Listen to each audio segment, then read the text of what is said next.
Okay, so here we go with chapter 36. This is a really important chapter, learning how to conduct an appropriate patient interview, how to obtain a history, and then some of the little things, little types of questions and little annotations that you can use to actually keep your interview pertinent and important and ways to elicit the information that you need. Okay. So the things that we'll look at here are looking at the skills necessary to conduct a patient interview.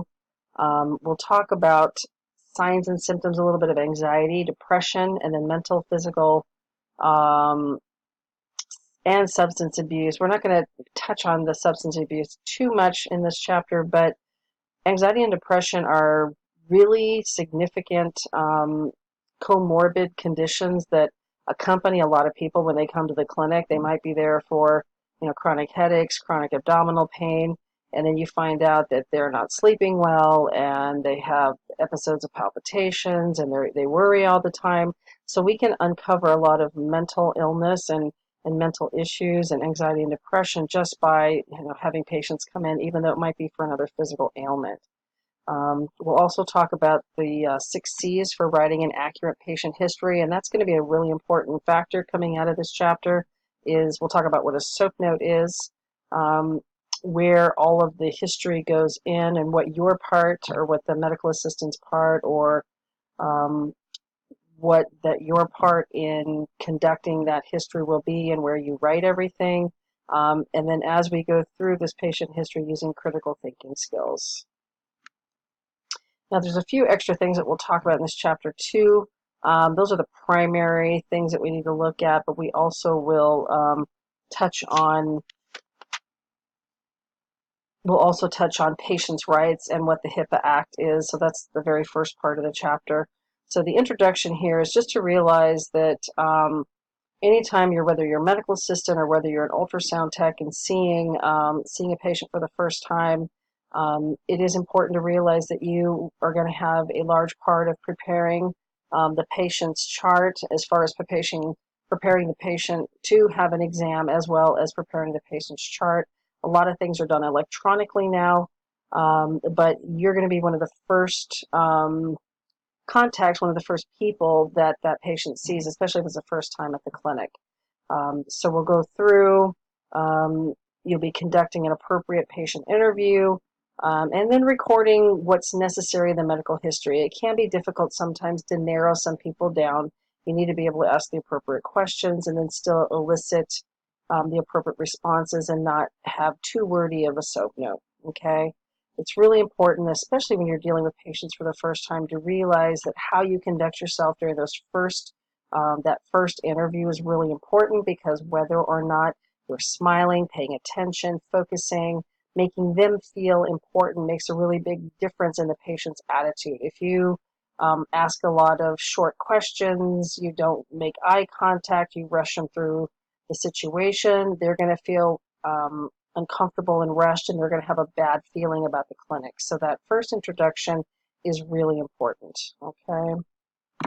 Now the next 2 slides kind of talk about the patient's right and responsibilities, and usually it is whoever's working in the front desk who takes care of this. If you're at a large place like Kaiser, they have healthcare receptionists that do all the paperwork for this. But if you're in a smaller clinic setting, the medical assistants oftentimes are the ones that handle all of this, because oftentimes a medical assistant is actually the one that handles the front office. So when you take your ethics class and go through, and as you take that with Professor Gloria, you will see that in the past, not so distant past, patients really weren't given rights, especially if they had a mental or physical disability. The healthcare profession was just sort of viewed as being sort of an omnipotent being, and so they controlled and did things that they really shouldn't have done. And that ethics class will kind of bring out a lot of things that have been done in the past. And so over the past 25, 30 years or more, we've actually developed a set of rules or a set of rights and responsibilities for the patient as well as for the healthcare providers. And so this kind of goes through all the legal and ethical considerations that we look at. We kind of break this up and do what the patient's rights are. They have the right to considerate and respectful care. They have the right to know who their caregiver is. They do have the right to refuse treatment. Generally, they'll have to sign an AMA form or against medical advice form, but they have the right to know the cost of their care, and at the utmost, they have the right to complete confidentiality. Okay, so there's a whole list. There's about, I don't know, 15 or 16 different things in the Patient Bill of Rights in the book, and so it is important to kind of skim through these and be familiar with them. The patient also has certain responsibilities as well. Okay, they have their own set of rights. Plus, there are certain responsibilities that they must do as well. They must provide accurate information. It is important for them to participate in their healthcare decisions. It is important that a advance directive is filled out and that they actually follow the physician's orders. If they don't give complete information, and then an accurate diagnosis isn't made, they don't have the right to come back and sue the doctor. Okay, and then when the doctor does give specific orders, whether it's treatment or plan, the patient does have the responsibility to follow through. So once again, these just kind of outline the patient's both rights and responsibilities and the fact that they have a right to privacy. And that's where the HIPAA Act comes in, the Health Insurance Portability and Accountability Act that was enforced in 2003. This basically was enforcing all of the patient's rights and responsibilities, but also saying that they have the right to privacy and confidentiality, and that if that confidentiality is broken, whether it's anybody in the chain of healthcare, whether it's the receptionist, the nurse, the medical assistant, the clinician, that individual healthcare worker can be subject to fines up to $250,000 and 10 years in jail. So what it actually put was a consequence if someone violated a patient's rights. And that's extremely important because the way our society is, there's lots of social media. There's even case scenarios where a neighbor might go to a clinic. There's a lot of Kaiser patients, a lot of small primary care clinics, and if a person is working at a clinic and a neighbor goes to the clinic and that person finds out that their neighbor went there, if they just decide to go in and look at the note just to see what they were there for, that's a violation of HIPAA. Or if another neighbor says, hey, I think so-and-so went to your clinic, why don't you look and find out, and see what happened. All of those are confidentiality breaches and a violation. And so it does hold the individual healthcare workers responsible for maintaining complete confidentiality. Okay, so make sure you look through both of those. I think page 717 kind of shows the difference between the patient's rights, their responsibilities, and then what the HIPAA Act kind of enacted. And so those are important. And I think I do have a couple of quiz questions that talks about that. Okay. Next in line is going to the patient interview and the history. And this, once again, can take quite a bit of time to learn how to be accurate and concise, be able to make sure that you keep the patients on the right track with getting the information. But the first thing you do is the patient interview. So initially, if a patient's there for the first time, or if it's the first time you've seen a patient, that first impression is really important. Okay, but the interview is essentially the first step in the examination process. They've been checked in, now they're coming in to find out why they're there. Okay, so the medical assistant's going to go through and establish a relationship and make sure that a good rapport is set up so that that patient is willing to divulge the true reasons why they're there. Sometimes patients come in and they're afraid to tell anybody except the clinician why they're there. And sometimes they'll even lie or mislead the first person that they run into if they're worried about someone judging them. So being able to establish that relationship is important. Okay. So generally the first thing you're going to do is establish the reason for appointment. This is actually called the chief complaint. Sometimes they'll see it acronymed to CC. And generally this is put in quotations because you're initially writing down or reporting why the patient is there in the patient's own words. Okay, and then we have to go through, once we get that chief complaint, we have to actually go through and get some more information from that patient, and that's called the history of present illness. So once you find out what the chief complaint is, then you have to ask a series of questions in order to gain a little bit more information. Okay, after you've kind of established that, then we have to get the medical and health history. It's really important to get a thorough patient history as well as a family history, because you want to be able to see if that patient is at higher risk for certain things like breast cancer, colon cancer, diabetes, because a lot of things are passed down via genetics. So an appropriate medical history with a prior surgery history is important, as well as that family history too. Now, communication is important. And so sometimes nowadays we spend more time texting and looking at social media, not actually having conversations. So communication skills is really important. Your language skills, your body language, your facial expressions are important. And then being able to pick those up from a patient is important as well, okay? People that have good, open, thorough communication skills are really going to advance much quicker than people that are shy and afraid to talk. And so if that's something that you struggle with, it's fine. It can take time to develop communication skills. Some people do it quite easily. Other people, it can be difficult, especially if you're talking with people you don't know. And so then that's why these practicing with not only friends and family, but even people that you don't know, putting yourself in a situation where maybe you're initiating a conversation with somebody you don't know well, just to ask some, just some friendly questions might help open you up if you're very shy. And the other thing is you have to really think before you speak or react. You don't want to judge, or if somebody says something that shocks you, you don't want to go, oh my gosh, I don't believe that. You have to be calm and you have to maintain composure, and you can't act freaked out or disgusted, or, if somebody tells you something that you don't agree with or you don't like. So you have to be very non-judgmental and very accepting, and be willing to, make sure that you control your facial and body language as well, because as you can pick up on that from a patient, they can pick up on that from you. So another important factor with this communication interviewing is effective listening. And so sometimes we'll talk and hear the difference between the word hearing and the word listening. And so we can sometimes hear what somebody's saying, but we're not truly listening. So listening for details is important. Looking at the patient, paying attention, and then providing some feedback, or what we call the restatement, kind of includes what's called active listening. Okay, we can hear, but if we're just we're not focusing, if we're not looking, if we're not giving a little bit of a recap or a restatement about what the patient is saying, then they don't really know that we're paying attention. And so those are clues and things that you can do to be an active listener. And that's really important in this role as a medical assistant or as a ultrasound tech. Look at the patient for nonverbal cues and body language. Sometimes they'll say one thing, but their body language or their facial expressions say something else.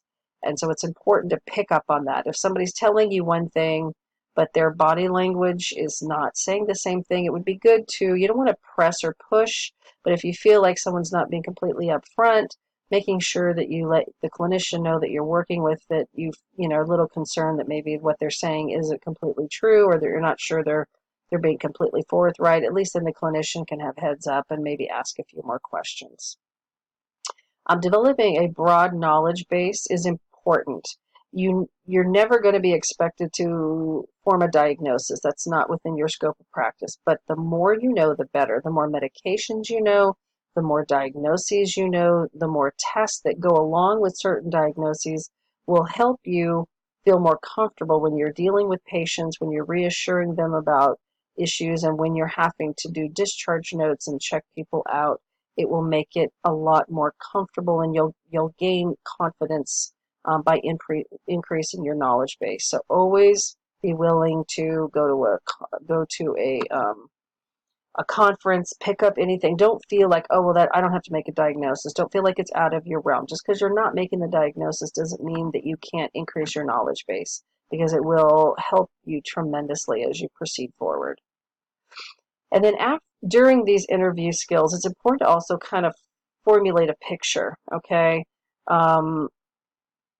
You want to make sure you use effective listening skills, and that you're gathering all the information that you need that actually answers whatever, problem, whatever chief complaint they brought them in for. Make sure you've overviewed their medicines, their allergies, their family history, their own medical history, and then kind of repeat the summary back to them briefly. It doesn't have to be a huge recap, but just to make sure that you kind of get a picture and that they're on the same page. And I always do that too when I'm going in. I always look at the chart. I look at what medicines are on. I look at their past medical history. I check the last couple of notes that they were there. I look and make sure if they're in the right age group, they've had a pap smear or a mammogram. If they're a male, making sure that they've had a physical exam, had their blood draw, if they're in the right age bracket for a prostate exam or a colorectal screening. You want to think about all these things, and you want to make sure that each patient is getting all the maintenance health care that they need as well. You don't want to make an error and just kind of walk in and treat the patient as a problem and not actually look at them as a whole. And so it's important as a clinician I do that, but but medical assistants and the nursing staff need to similarly look at them so that you're actually looking at the patient as a whole and not just an individual problem. Okay, so with successful interviewing, one of the first things you do is your research before the interview, which is basically just picking up, like I said, you want to review the medical record. Okay, I do that with every single patient, every single visit. Okay, I want to make sure I'm not missing anything.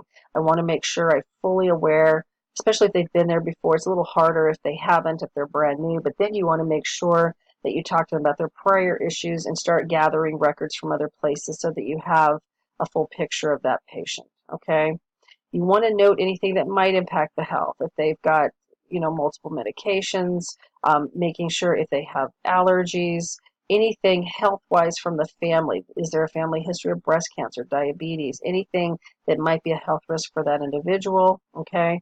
And then gathering appropriate reports. This is more important if you're dealing with someone who's an emergency room follow-up or a new patient who may be there for a referral process. You want to make sure that you track all the records and track all the any kind of labs or x-rays or ultrasounds that might be done. Getting all of that stuff accumulated, put in the chart, and having it ready when their visit is there is important. Okay. The planned interview, you want to kind of follow your office policies. So when you bring a patient in first, some clinics will be set up differently. Usually they'll come in, and then as you're walking through, you want to make sure you don't divulge or ask any personal questions as you're walking through the hallway. Sometimes people will err to start asking questions as they're walking to the vital sign room, and you have to be careful that you don't ask any sensitive questions there. It would be better to say hi, make small talk. While you're doing that, when you actually get into the privacy of an individual room, a lot of times they'll have a separate room for vital signs. Then you can start taking the vital signs and then start asking questions. But generally, that should be in a closed door situation. Okay. The other thing that's really kind of an important thing with this interview is to basically request it. Okay. You want to say, is it okay if we discuss, is it all right if I ask you why you're here? And so you're kind of asking permission. And what that does is it gives the patient a little bit of control so that they actually feel as though they're being respected. It makes them feel a little bit more comfortable, and it emphasizes the importance of them taking the role for their own health care. And so doing it just across, is it okay if we, talk a little bit about why you're here or what you're here for? It's kind of a nice way to break the ice and make the patient feel more comfortable, okay? And then the little icebreakers can work too. Making some small talk, asking them how their day was, those kinds of things. If they have a child with them, talking with the child a little bit. Just any kind of little icebreaker that will kind of open up the door so that there's a little bit of rapport set up. Okay.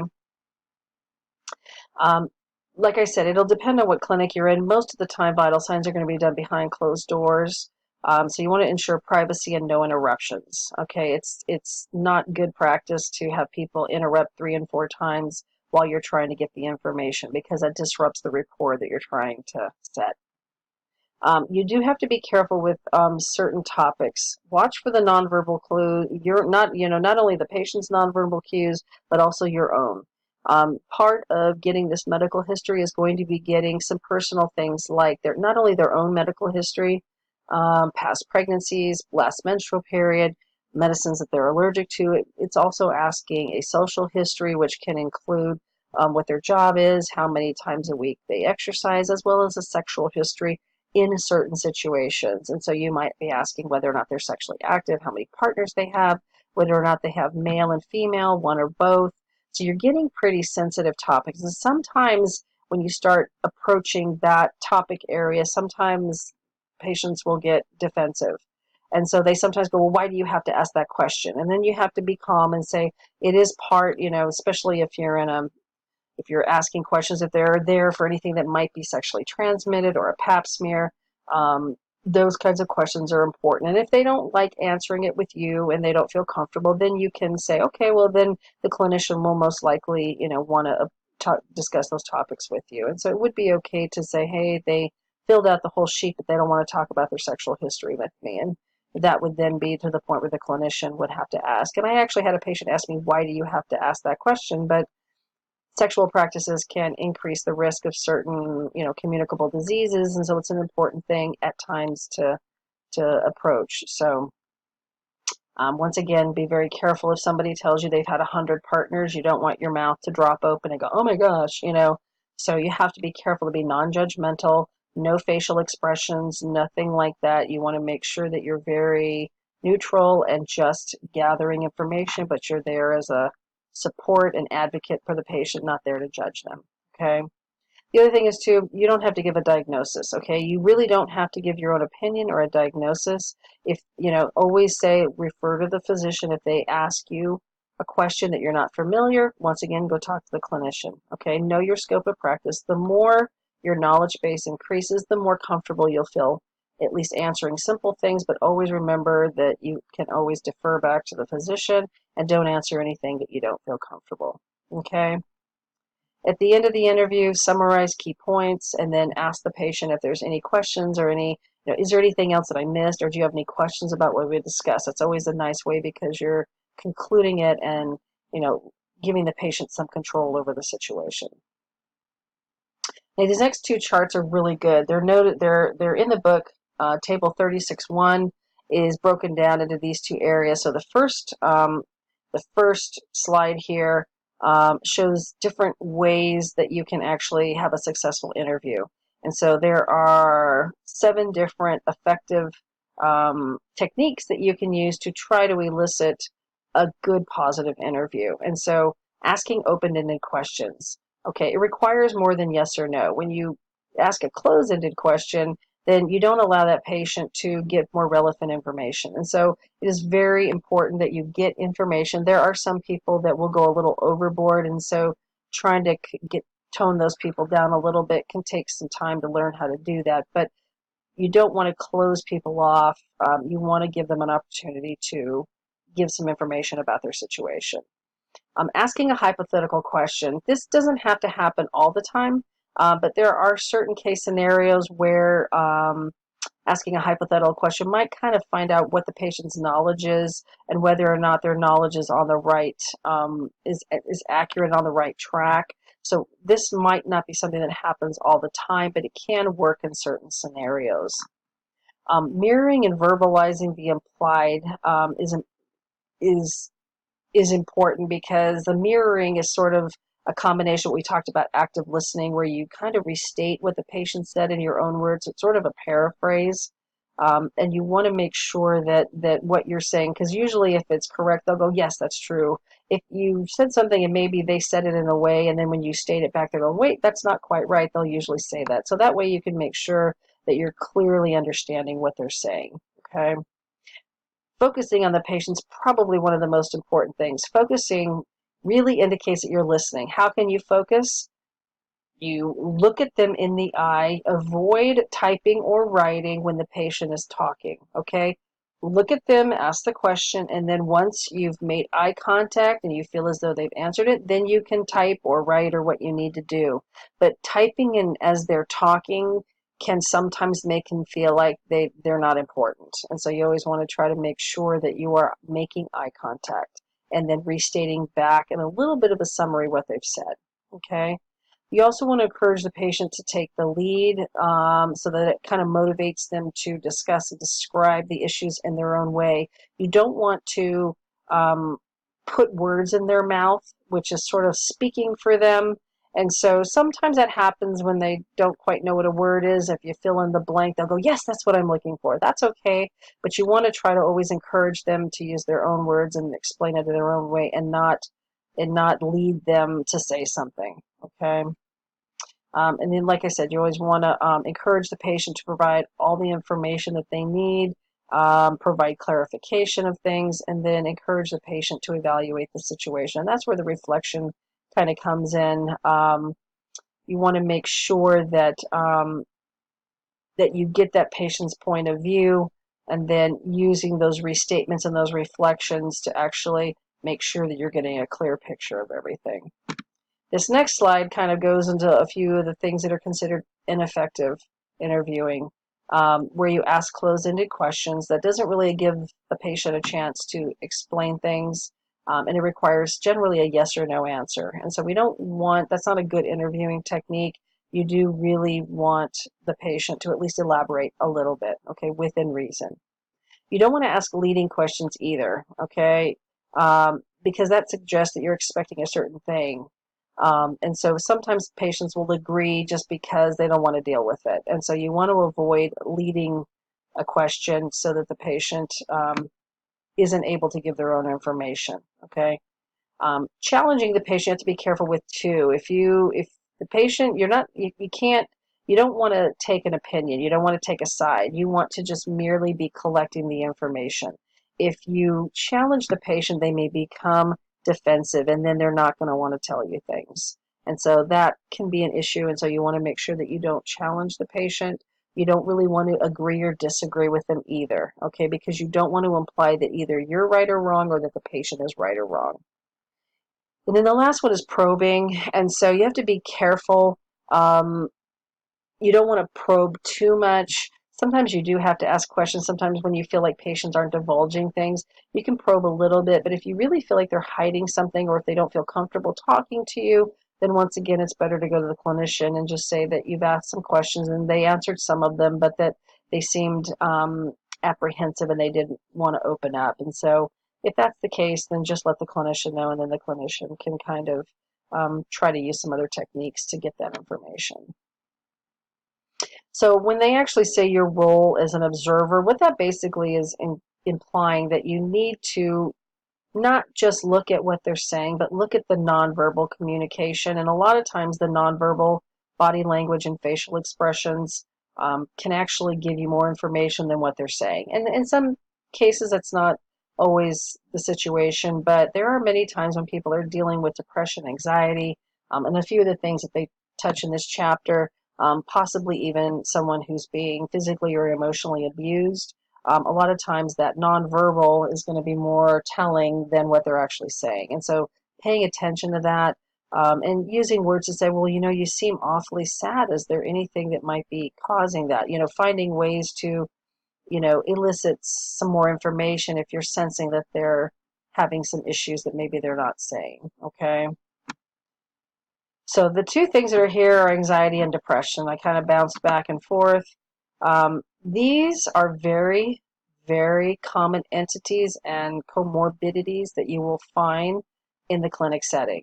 And although someone might come in with 3 or 4 or 5 physical issues, there's oftentimes, or at least frequently, can be sometimes underlying anxiety and depression. And so it's important to realize that these comorbidities exist, and sometimes they can exist with a number of things. Other times they can be the source of a lot of the physical ailments as well. And so it's always important just to be aware of it. And when you're looking at a patient that might be exhibiting anxiety, a mildly anxious patient might just have slightly heightened focus, might be a little bit, might have some palpitations. Frequently they'll even come in and you'll notice that their pulse is up in the high 90s, low hundreds, where maybe it's normally 60 or 65. So something is causing them to be anxious.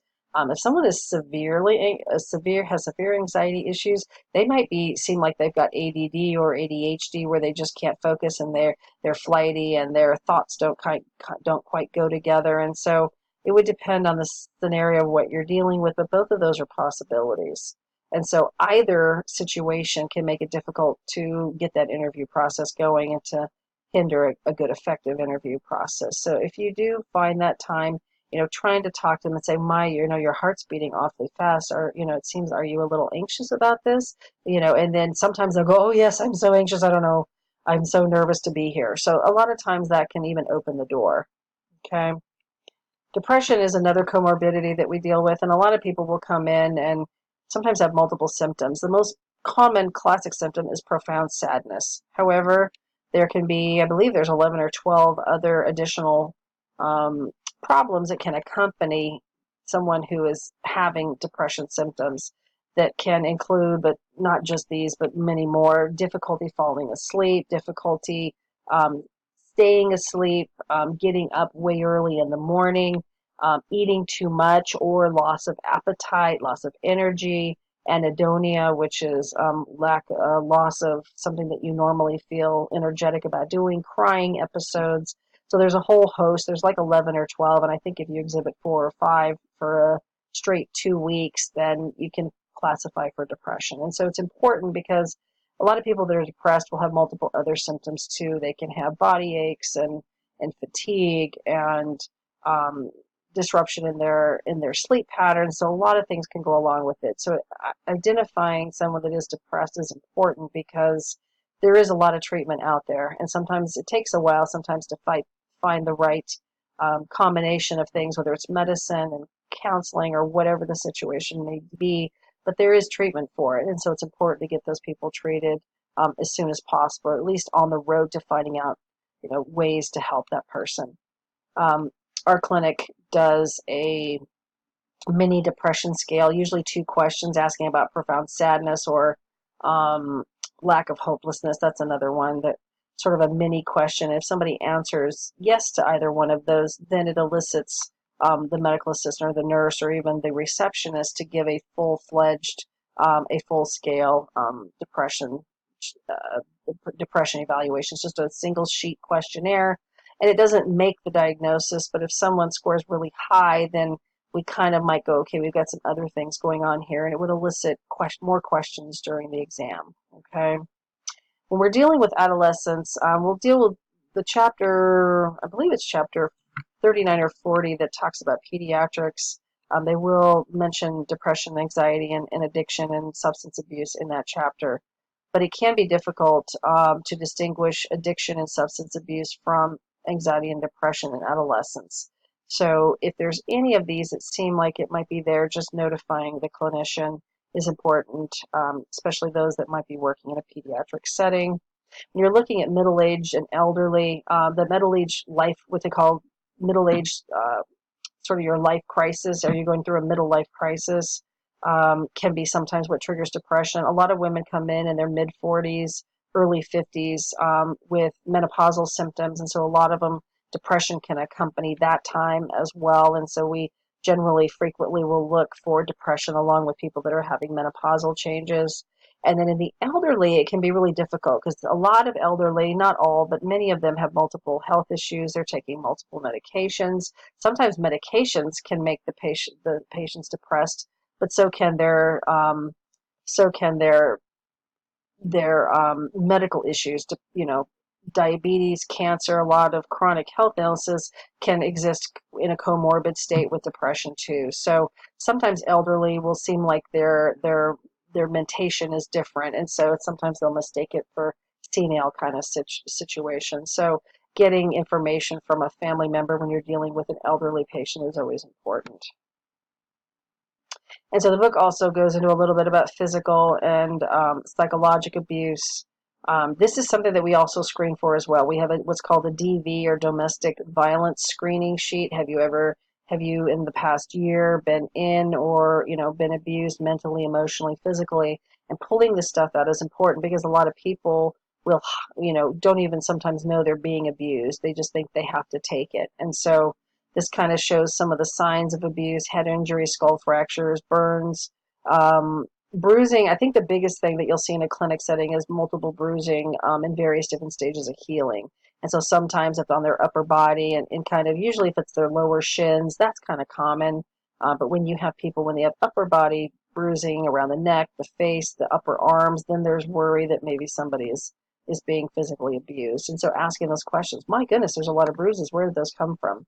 Or how did that happen? Did you fall down or something? Just kind of seeing their reaction is important, because we must report. We are mandatory reporters, and so if we suspect abuse, if someone reports abuse, then we must report it. Okay.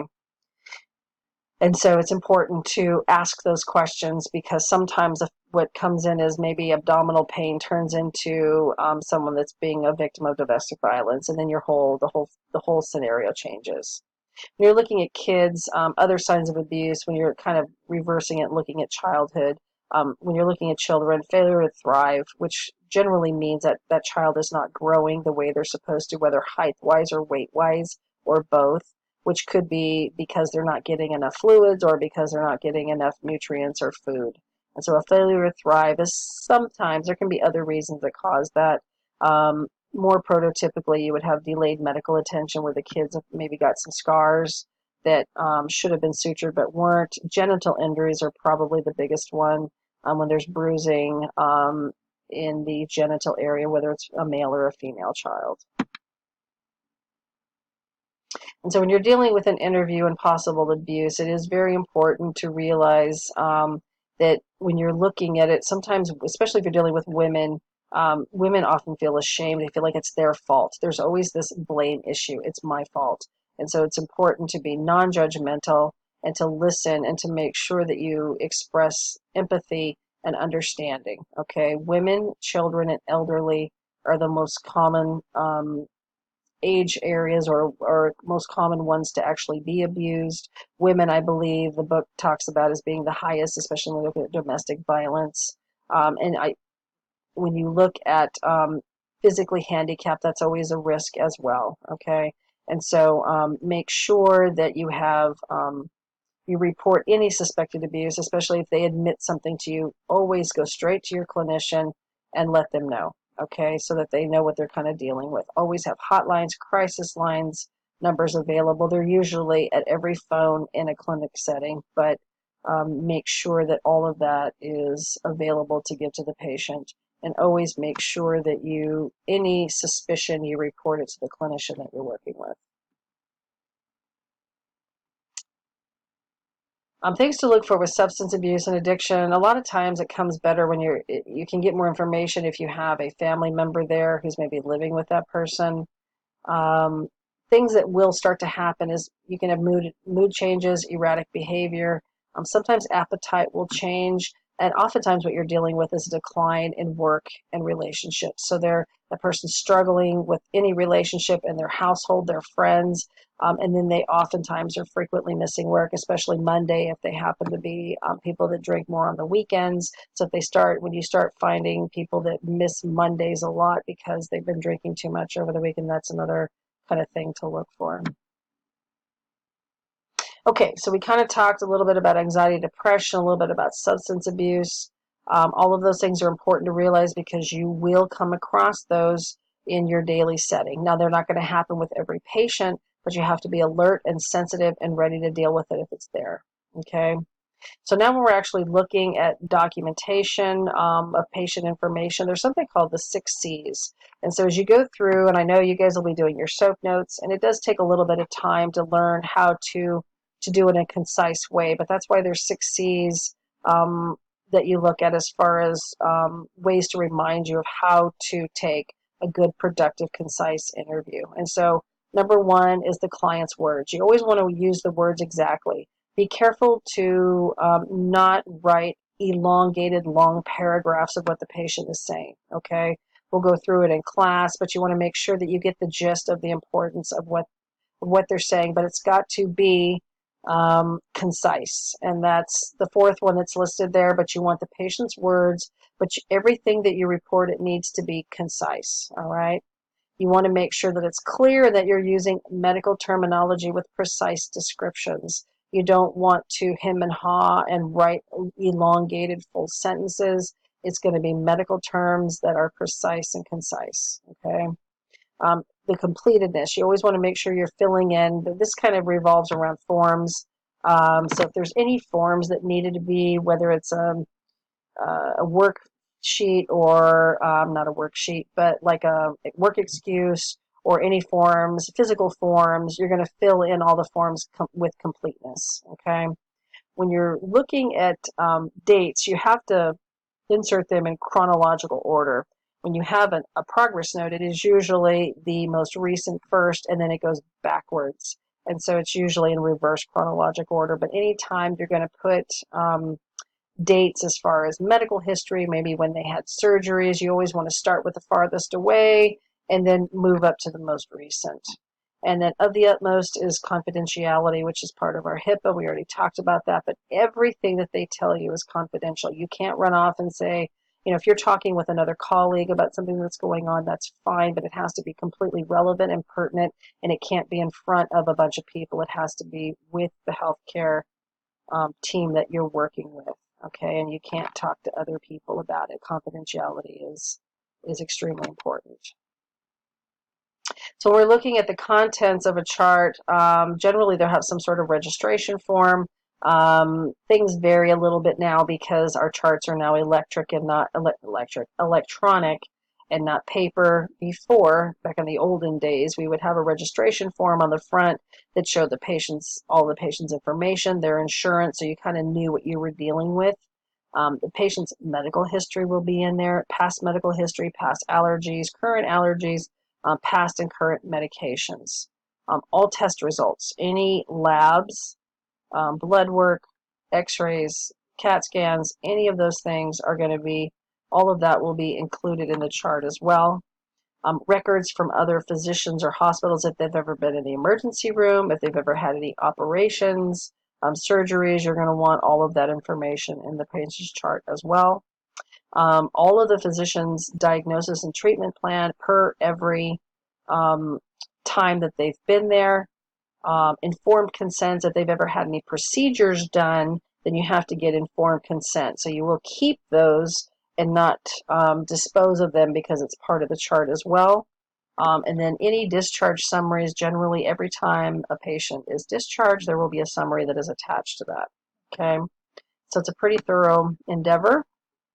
When you're looking at methods of charting, what we will be doing is what's listed first, the SOAP note. Okay, the SOAP note is the prototypical note that you write, whether it's an op report or whether it's just a regular visit to a clinical, primary care appointment or even a specialty appointment. Okay, S stands for subjective, O stands for objective, A is assessment, and P is plan. And so when we look at the subjective, that's going to be the biggest area that the medical assistants and the ultrasound techs will be actually gaining information. That's where we have our chief complaint, our history of present illness, medical history, allergies, medicines that are being taken, family history, social history. All of that will be encompassed within the subjective data. Then when we go to objective, then we're actually looking at vital signs that are taken, any review of systems, which is usually done by the clinician. We have all labs, all x-rays, and then the actual physical exam goes in the objective data as well. The assessment is usually what the overall impression is of the visit, what we're dealing with. Is there a diagnosis? Are we looking at a couple of things? Are there multiple diagnoses? So all of that would be listed in the assessment. And then once again, the plan of action is, another word for that is treatment. And so that, even though it's not just treatment, that could be referrals, x-rays, labs that need to be drawn, any medication that's going to be sent to the pharmacy, or if something needs to be given immediately that day. All of that is in the plan of action, as is any health education, any explanation of what was diagnosed that day, and then any follow-up appointments or referrals that are given. So the subjective and the plan are pretty detailed, and those are the two big areas that the medical assistants will be primarily dealing with. Okay. Now, the other thing that this chapter goes into is talking, there's a couple pages, couple tables that talk about common chart terminology and abbreviations. And let me see if I can find the pages for that. So we're looking at table 36.3, and you flip it over, there's more on 36.4. And so there are some accepted, approved abbreviations. You have to look at your office policy, but there are some that are do not use. And so I might try to briefly, I'll look through this and see if we can briefly talk about that. The one on page 36.3 talks about things that are accepted abbreviations. But there are some no-nos, and primarily no-nos come from the fact that there's multiple things that can mean the same thing.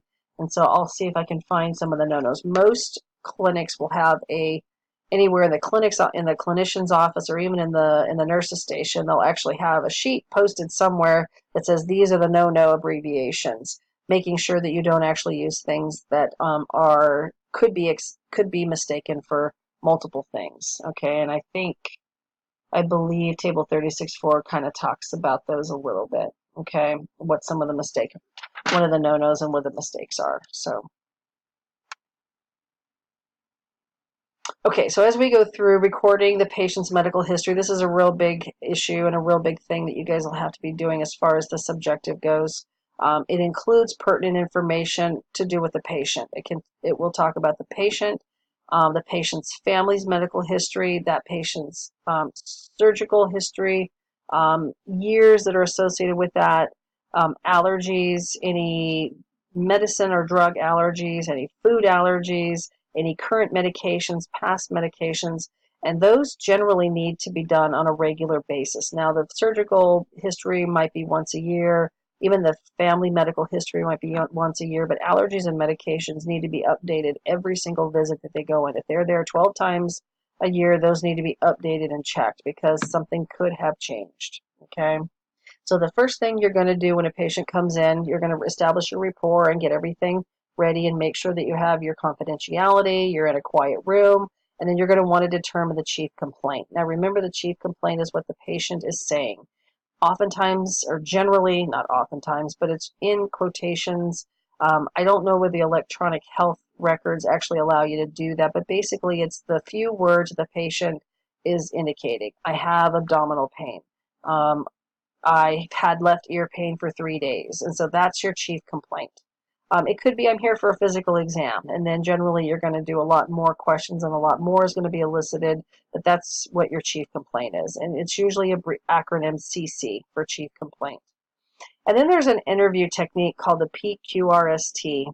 And this kind of tends to be, it's usually more associated with pain or problems, but it basically gives us more information into that chief complaint. And so P stands for provoke or palliative, meaning does something cause us? If they're there for a physical, you probably won't go through all of these questions. If they're just here, yeah, I'm here for a physical, that's the only reason, then you'll get more, then you'll deal with a detailed medical history and surgical history and all of those things. But if somebody comes in with a specific problem or area that's bothering them, then this PQRST technique can come in handy. It basically gets more information out of whatever that problem is. Generally, it's if they're having pain or discomfort or problem. So is there something provoke it? If they came in with a headache, does anything provoke the headache? Does bright lights, does laying down, does a dark, bright lights, is there anything that provokes it, okay? Is there anything that makes it feel better? If you take Tylenol or ibuprofen, does it feel better? What's the quality or quantity? How often? Is it, when you get it, is it every day? Is it every other day? Is it 3 times a week? When that headache comes, is it for an hour, 2 hours? And, how long does it take to go away? Region or radiation, does it stay localized or does it move someplace else? Okay, a headache might stay right in the right eyeball, but it pulsates. A tension headache might radiate like a band around the top part of the head. So finding out, or if you're dealing the region and radiation are usually better if you're dealing with an abdominal situation because that can kind of help to narrow down where it's at. Severity scale would be where are we at on a scale of 1 to 10. Okay, that's our pain scale, and the pain really is a symptom But because it's been so underreported, we actually consider pain a sign now. And there's that little happy face to really frowny face where we can actually get a number for that. And so are we on a scale of 1 to 10, 1 being the least and 10 being the most? Where is that severity scale when we're looking at some sort of painful, issue? And then timing, how often does it occur? I kind of threw that into the quality or quantity, but timing, is it daily, weekly, monthly? Getting an idea for how often it's happening. So this PQRST technique is not going to work for every problem that a patient presents with, but it can work for a host of things, okay, a host of medical issues. When you're recording things, make sure that the correct information is listed into the health records, okay? As much into the best of your ability that you can. Spelling does matter. When I see a chart and things are misspelled, it kind of makes me think, and obviously there can be spell check issues. I know every time I try to text on my phone, it sometimes changes the spelling, but always go back. I spent time going back and double checking my notes to make sure that things are spelled correctly, because it really doesn't look professional if things are misspelled. Okay, once again, only use the approved abbreviations. If you don't know if it's an accepted abbreviation, don't use it. Okay, use the full word or term. Okay.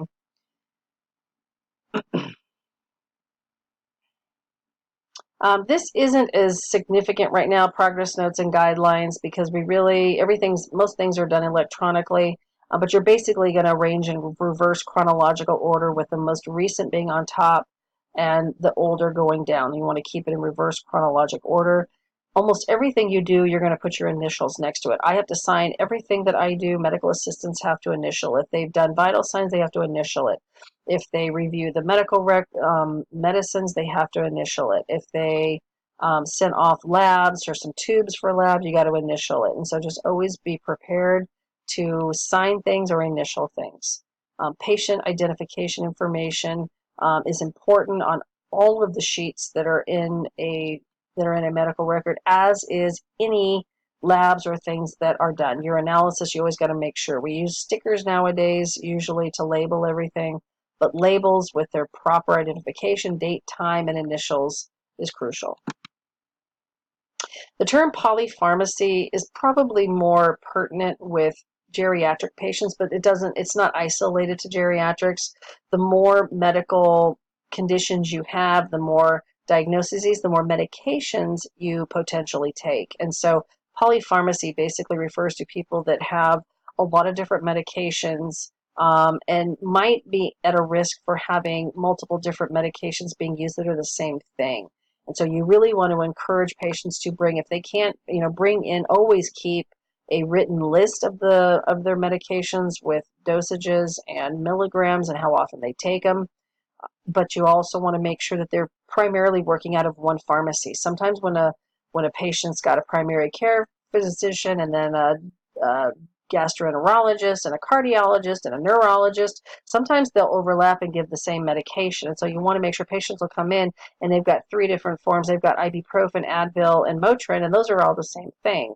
And so it's important to make sure they've got a current list of medications. I at times had people just bring me all their bottles in, and I would take a visit and go through, and I found a number of times where patients were taking medications that one was a generic name, one was a trade name, and they were the same thing. And so it's really important to make sure that the patients know what they need to take, and that everything is up to date in the chart, and that they know what they're taking it for. Okay. On the health history form, and I'll have a couple of health history forms to look at. These are the things that we kind of already summarized this a little bit, but we have health history forms that the patients will fill out. Some things are on iPad now, and they can fill all that stuff out on iPad. Some places will still actually get a written piece of paper that they will scan into their chart, so it's something that the patient has actually filled out. But this is the type of information that would be on that health history form. All the personal data.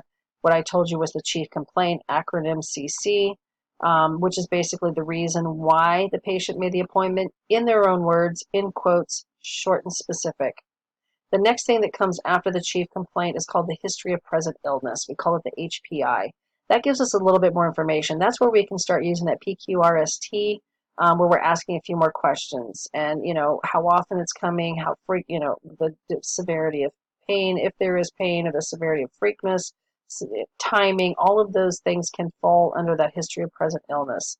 It's basically a little summary that the medical assistant or clinician is asking to get some more information about that chief complaint.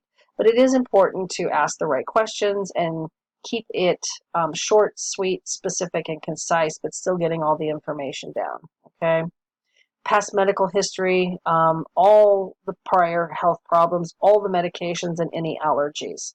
All of those things will fall under the past medical history. As will prior surgeries that I don't see listed there. Surgeries is also listed in that area, all health problems with surgeries and years. You also have to look at last menstrual period and pregnancies if we're dealing with a female patient. That could actually go under the social and occupational part, depending on what you're dealing with and depending on the health history form.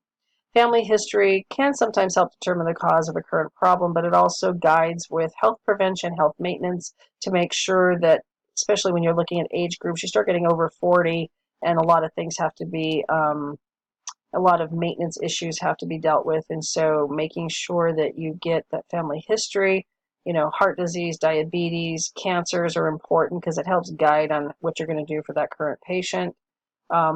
You typically want ages and medical conditions of parents, and you can go to grandparents. You don't want to start going to too much second and third degree relatives, but focusing definitely on children, siblings, and parents are important. Some health history forms will actually go to the grandparents, okay? If anybody has passed away or is deceased, writing the age of deceased, that person was deceased, and the cause is important too. Then we have a social and occupational history where we actually get marital status, sexual partners, pregnancies, deliveries, last menstrual period. All of that can kind of go in this area if you didn't put it in the past medical history.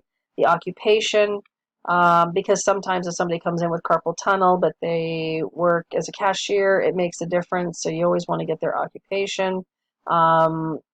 Sexual orientation kind of goes along with the marital status. You can kind of ask that, whether or not they're married or have a partner, how long they've been with that partner, how many partners in the past year. You can also extend it depending on what you're doing as far as if there's birth control. If it's a male, are you using condoms? Female, are you using condoms or birth control pills or any other hormonal methods? Alcohol and drug use is also important. How much alcohol? We actually have an alcohol screening question along with smoking. If you do you drink throughout the week? If you do, how much? So categorizing that could indicate whether or not someone's got a substance abuse issue. Okay, if somebody is using drugs, you want to find out exactly what they've used, how long, or if they've used them in the past, how long they've been drug-free or how long they haven't been using them. Okay. Then in there, that kind of borders between the health history and going to the objective is something called the review of systems. The review of systems can be quite lengthy depending on the physician, but that's actually where you go through and ask a patient, are you having any problems? And then you categorize all of the body systems. So prototypically, the practitioner will do that, but sometimes it'll be included with the health history form that the receptionist or the medical assistant hands out. Okay, so we went through quite a bit of stuff in this chapter. There's a lot of subjective material, a lot of communication skills, listening skills, active listening skills, as well as being able to, elicit a strong, concise interview. Now, the other thing is, too, we don't have, hour or two per patient to do this stuff. We have to learn how to narrow it down and how to be able to execute it in a few minutes. Now, you may have longer if you're dealing with a kind of a quick recheck or a real small problem versus whether or not you're dealing with a physical exam. So the type of visit makes a difference. But in reality, learning how to take an effective interview is going to really make or break how well that visit goes and how well that rapport you set up. Okay, so the quiz for this chapter will have 10 questions. There's a question from kind of each section. I'll go through and try and kind of narrow down things to look at for the test on this section. The test is shorter. And when we have class time, I'll go through and kind of help you narrow that down. So make sure you go through this chapter, and we will go through and discuss some more on Wednesday and Thursday, depending on your class period, okay? All right, signing off now.